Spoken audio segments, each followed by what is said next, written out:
Hello and welcome to Fast Track. I'm Fiona Foster. When a passenger behaves badly mid-flight, it can be an uncomfortable experience for those around them and a difficult problem for the crew to sort out. But when an offence happens in the sky, it also throws up tricky questions about just who is responsible for pursuing the troublemaker and what should happen to them after they've come back down to earth. I told you I want a drink, and get me a drink. So you've been told you're not being served anymore? I want a drink. All right there, sir. No, I want a drink, now get me a drink. Don't put... What could be worse than finding yourself next to someone being abusive and threatening? Well, try finding yourself next to someone abusive and threatening 35,000 feet in the air in a confined and pressurised metal tube. I want a drink. There have been numerous incidents where passengers have tried to open the door of an aircraft in flight. Now normally that's not a possibility, although on the much smaller aircraft it is a possibility. If you have a serious incident, that results in the cabin crew having to manage that person rather than concentrating on their other safety related functions. And you certainly don't want any distractions on board an aircraft, particularly in the flight deck, especially at critical stages of the flight. We need to go to the loo now. Right now it's emergency, it's urgent. I'm afraid that's not possible, madam. We're just about to take off.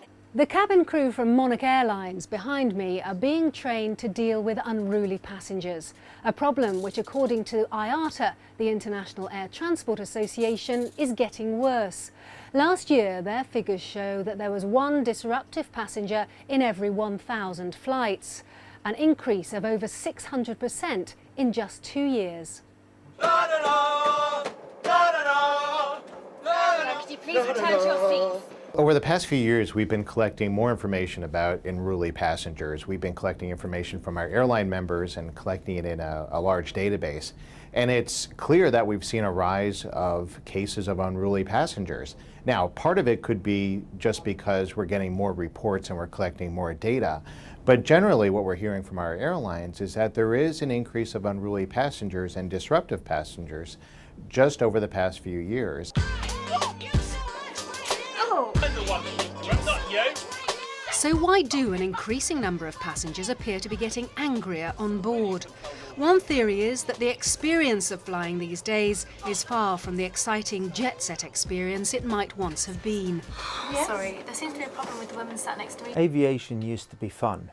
Advertising portrays aviation as fun even today. However, the reality is we make people go through so many hurdles to get on board an aircraft. It's a stressful experience. It's the whole airport security, the queues, the lines, the interaction with officials that actually put people under a huge amount of stress before they even get on board an aircraft. Please, you really need to calm down. Don't patronise me and do not touch me. That stress is not just psychological, it is physiological as well. Both being up in the air itself at 38,000 feet puts lots of pressure on your internal organs and your brain as well. But also the process of getting to the airport, flight delays, especially at the moment, and the frequency of travel as well for a lot of people can be a very accumulative thing.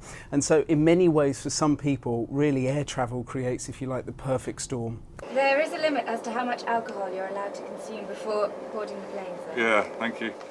Often alcohol, which acts much faster on the body in flight because of the oxygen deprivation and dehydration, plays a part in disruptive behaviour. It's clear you're under the influence of alcohol. No, look, I've got to get on board, okay? I've got to fly. Go on, let me... You can't fly, sir. Look, I'll have some coffee, all right? I won't be any trouble, all right? Just let me on board. No, sir, I'm sorry. This is quite a common one. You see, we have a very nervous passenger here who doesn't know how to deal with her fear of flying. And her boyfriend has probably seen this situation before. She has a few drinks, they still don't work for her, so she wants more. And as slowly she gets more and more blottoed, her fear of flying doesn't change at all. In fact, it probably gets worse, because for some people there's something about alcohol and flying that just exacerbates the situation. Alcohol's a psychoactive, and that makes some situations far worse. And being up in the air, that is enhanced even further.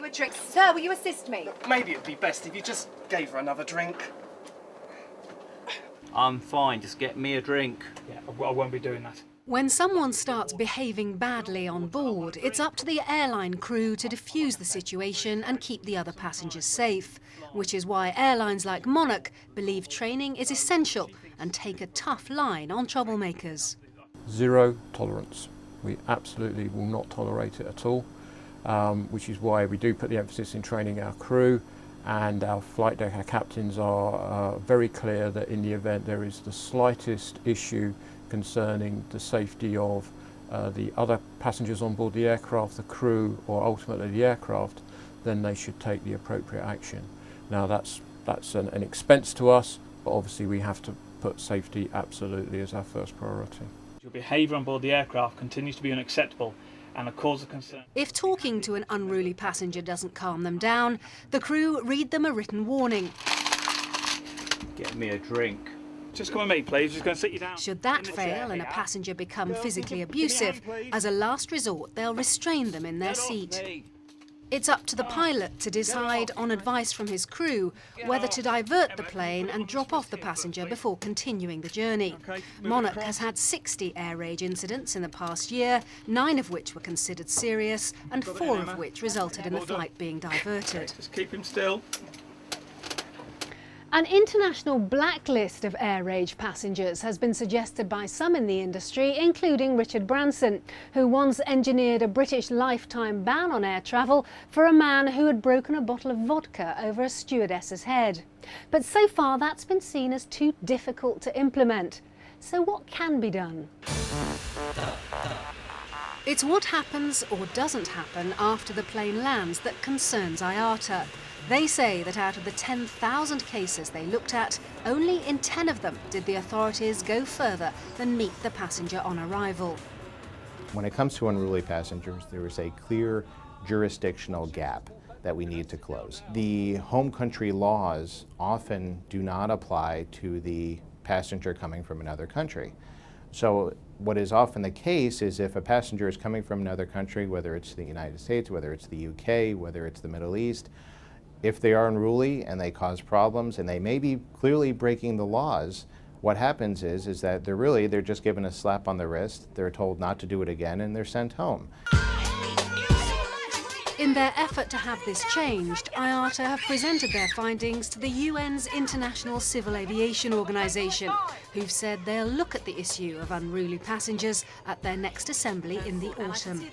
In the meantime, if you recognise yourself as someone who finds flying gets you hot under the collar, the number one thing is just take deep breaths, count to 10, and also remember that there are some things you can't control. If you order a food and a special meal and they make a mistake with it and you don't have it, there's pretty much nothing you can do. Will it matter in 24 hours? No, it won't. You'll just be glad to get to your hotel probably. So control the things you can and leave the things you can't. Let's not ruin a holiday by arguing now. Holiday?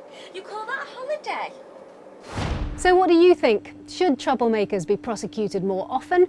Do we need a coordinated global effort to stamp out air rage? Do let us know your thoughts via our Facebook page at facebook.com/BBC Fast Track. Now let's have a look at what else is making the news in the world of travel this week.